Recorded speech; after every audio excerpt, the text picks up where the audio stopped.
Quand Dieu exige le respect de la parole, lui-même aussi respecte sa propre parole. Frère, Dieu ne peut pas renier sa parole. Le premier qui respecte la parole, c'est Dieu lui-même.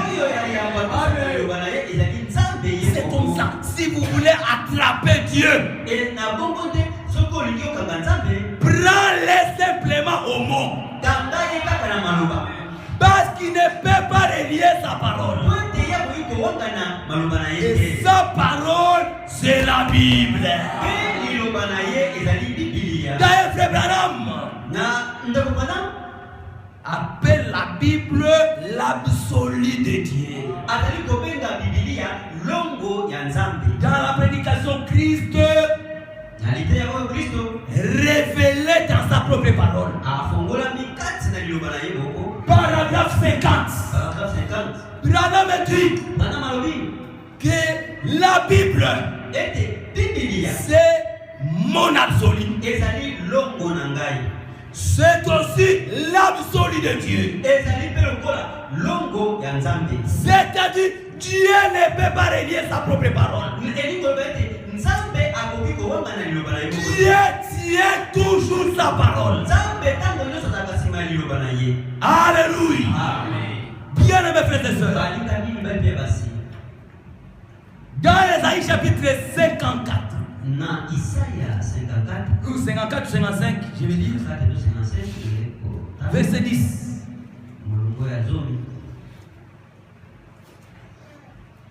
Ésaïe 55. Comme la pluie et la neige descendent des cieux et n'y retournent pas. Quand la pluie descend, ça ne peut pas retourner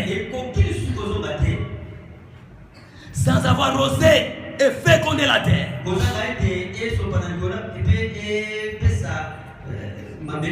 Et fait germer les plantes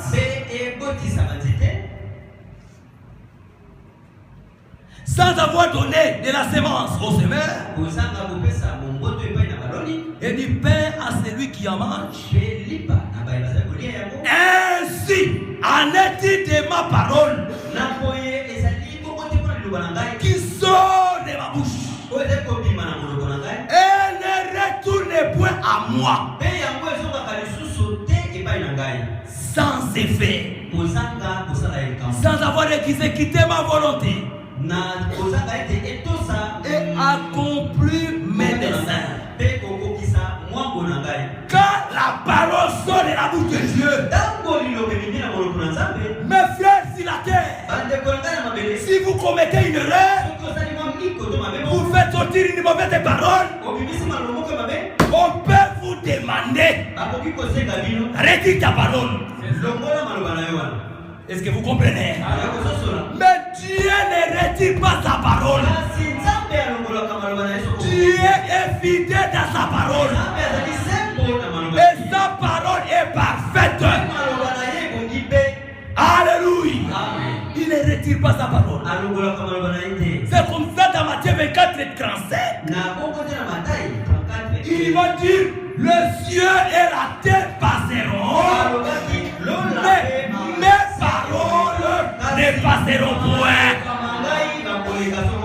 Est-ce que nous sommes là, mes frères? Il est le Dieu de sa parole. Et il n'a jamais retiré sa parole. La parole de Dieu demeure éternellement. Et cela mérite d'être respecté. Mon frère, ma soeur,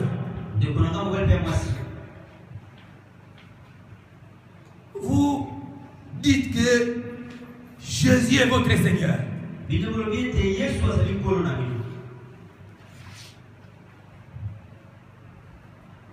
C'est que vous devez faire ce qu'il commande.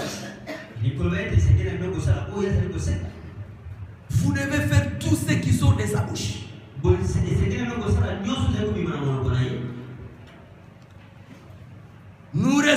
Dieu et nous devons respecter sa parole.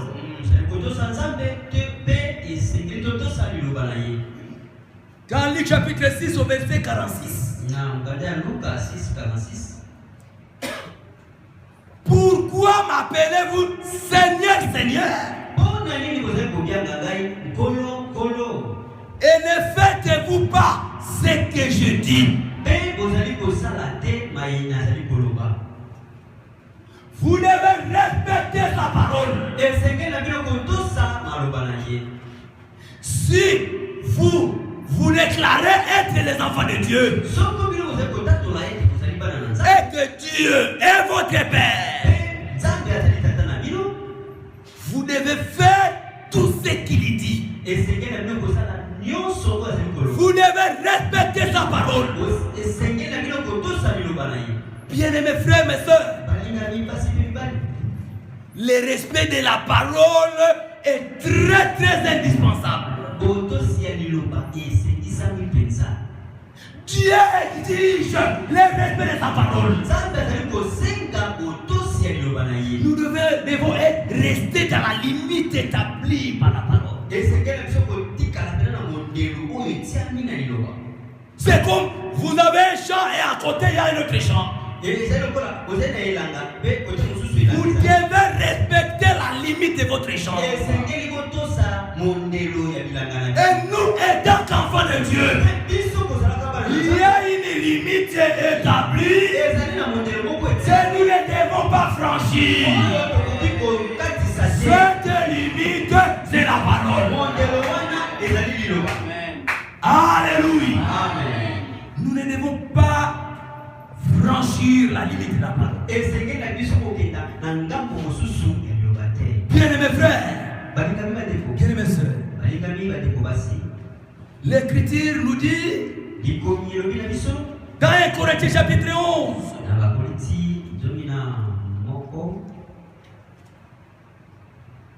1 Corinthiens 11.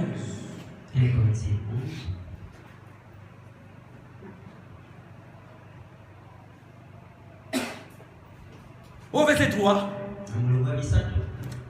Je veux cependant que vous sachiez que Christ est le chef de tout homme. Il est le chef de tout homme. Qu'il soit païen ou chrétien, Christ est le chef de tout homme.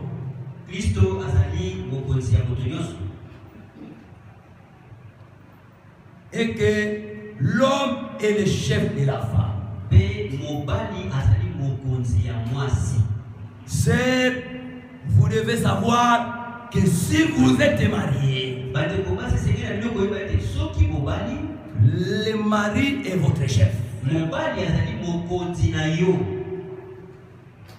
Frère, vous devez respecter votre place.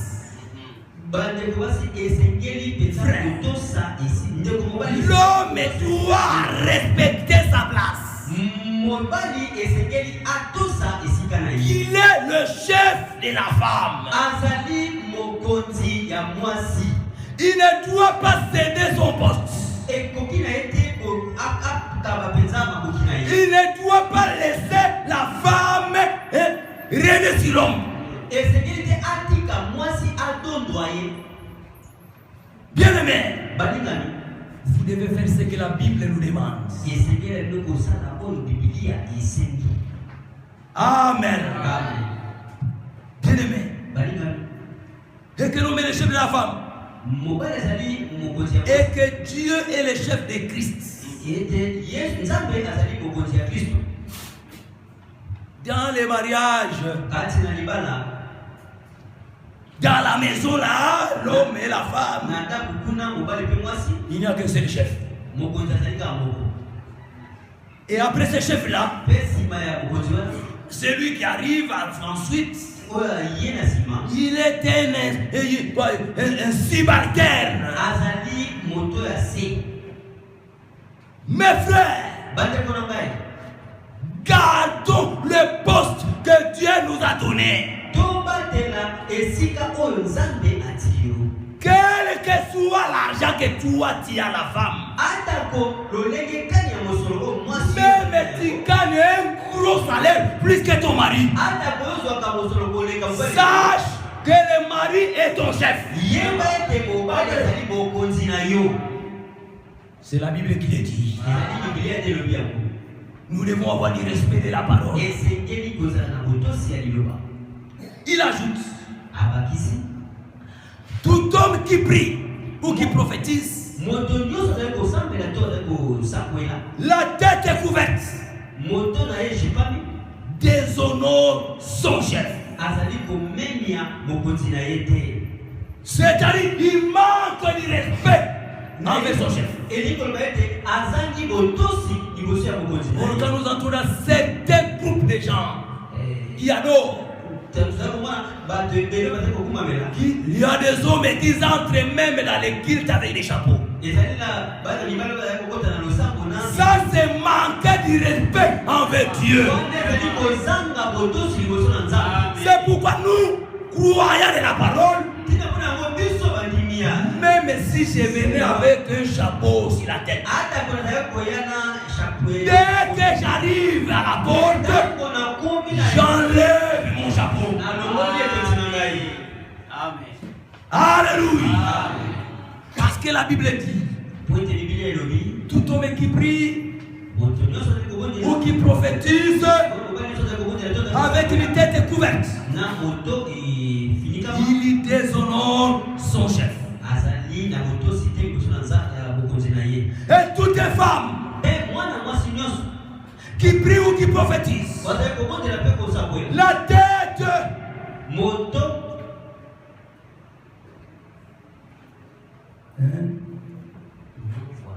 non voilée, déshonore son chef. C'est comme si elle était rasée.